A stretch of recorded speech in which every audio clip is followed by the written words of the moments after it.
Mga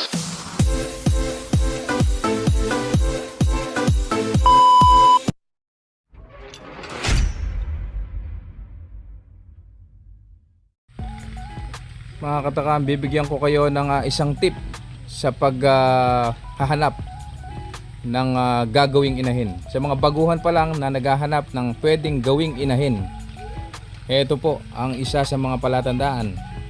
Kailangan malaki ang balakang ng inyong inahin. Oh my God! Wow!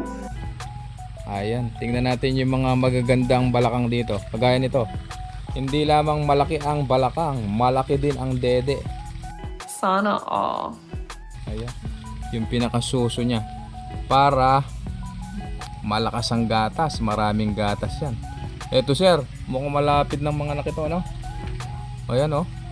Ito po ay open for reservation ito.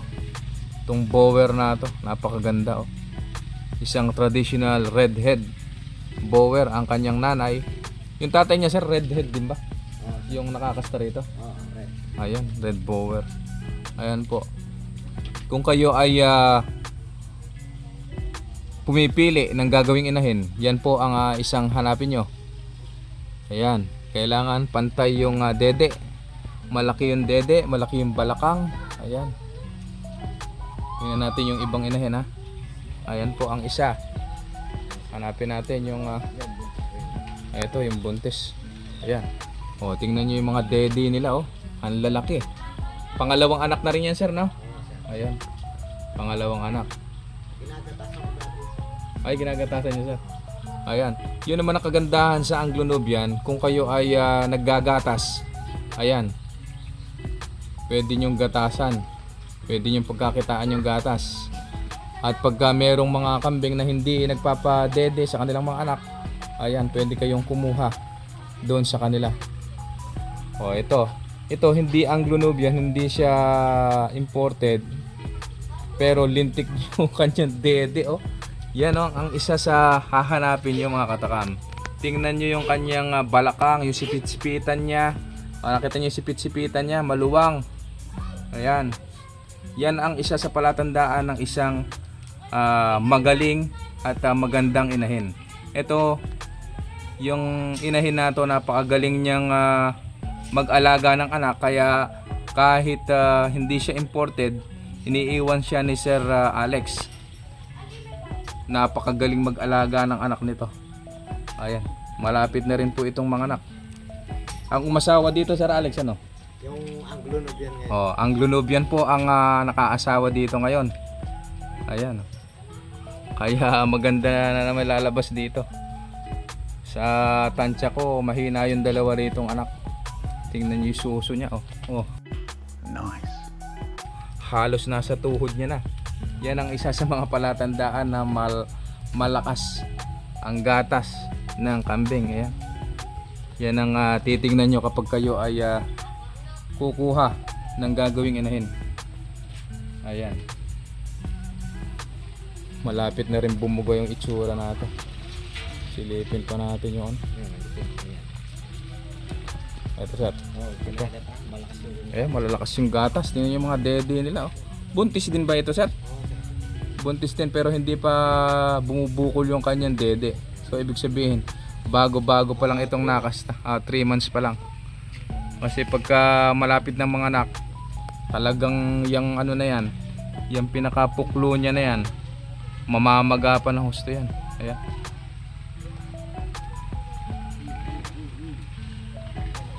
Palilipat lang kasi ni Sir Alex dito, kaya hindi pa masyadong naiaayos.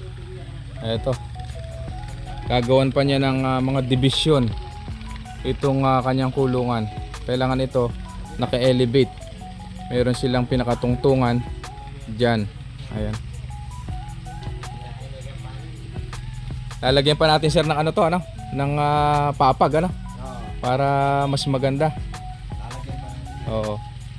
Tama-tama pagbalik natin dito sa mga kukuha ng mga nagpa-reserve. Pagbalik nyo, mas lalo nang maganda itong kulungan ni Sir Alex. Kasi po ito ay dating kulungan ng kalabaw. Kaya ganyan yan. Ayan. Ito, yung kanyang ginagamit na bulugan. Ayan.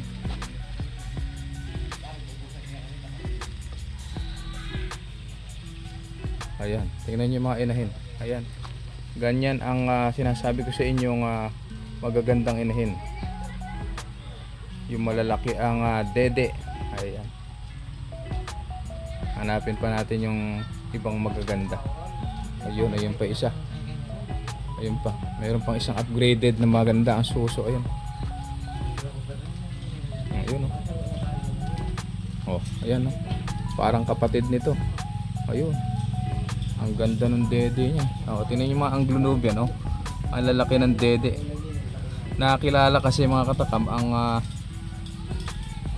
Anglo-Nubian. Nakilala yan kasi malalakas ang gatas. Sila yung mga inaalagaan kapag kayo ay nagbabalak na maggatas. Kukuhanan nyo ng gatas. Anglo-Nubian ang kailangan nyo. Pero kapag meat type naman, bower naman po ang inyong alagaan. Ayan.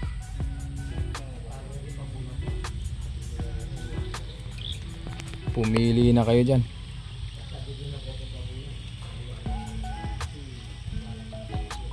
Ito oh. Kung kukuha naman kayo ng barako, ganitong klaseng barako. Ayan oh.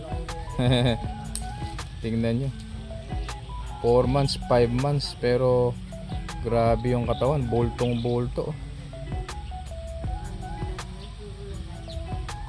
Kapag kayo naman ay titingin ng bulugan, ang maganda sa bulugan, bukod sa malaki ang katawan,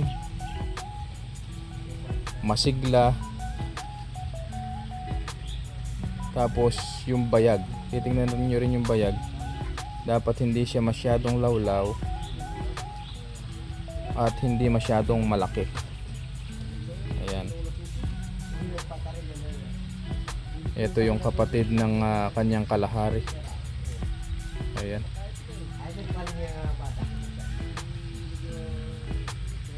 Bower yung tatay, kalahari ang nanay.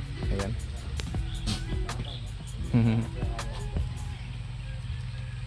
Pagka medyo nakaluwag-lawag tayo ulit, bibili rin tayo ng lupang ganito kaluwang oh. Ito ang pangarap ko. Kung kayo ay mag-aalaga pa lang mga katakam, kailangan na ang una nyong bilin bago kayo mag-alaga ay lupa. Ayan. Na pwede nyong pagpastulan ng ating mga alaga. Mahirap kasing manakate. Hindi kagaya ng meron ka na sariling lupa. Kagaya nito, pakakawalan na lamang natin sila sa umaga, tapos pagka nabusog sila, pusa na silang papasok at babalik sa kanilang mga kulungan. Ayan. Ayun oh. Ang ganda nito, kaluwang nito. Oh. Dati po kasi itong kulungan ng kalabaw. Ito raw yung dating fish pan o lubluban ng kalabaw. Ito, tinabunan na ni sir nung nalipat yung kanyang kambing dito. Ayan, kaya may mga bagong tubong damo. Ayan.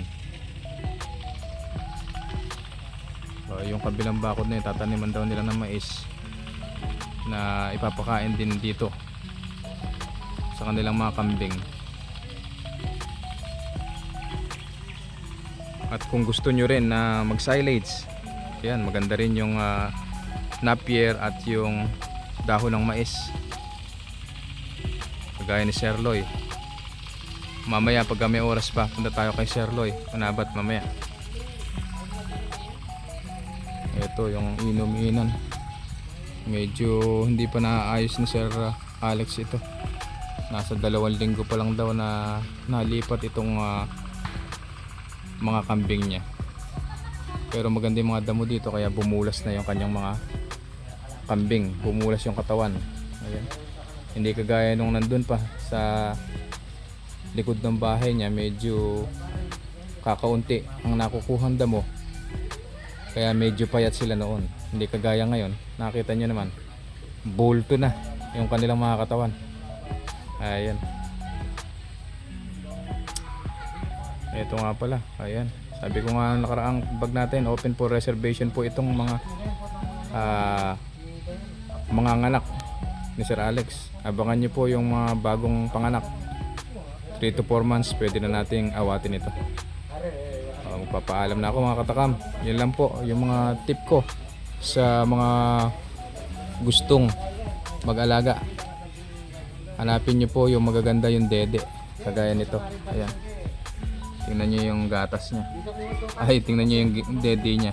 Ibig sabihin mga katakam, pagka ganyan ang dede, marami siyang gatas na ipuproduce. Kaya buhay na buhay yung magiging anak niyan. Kahit mag-anak ng 2 o 3 yan, kayang-kaya niyang supplyan.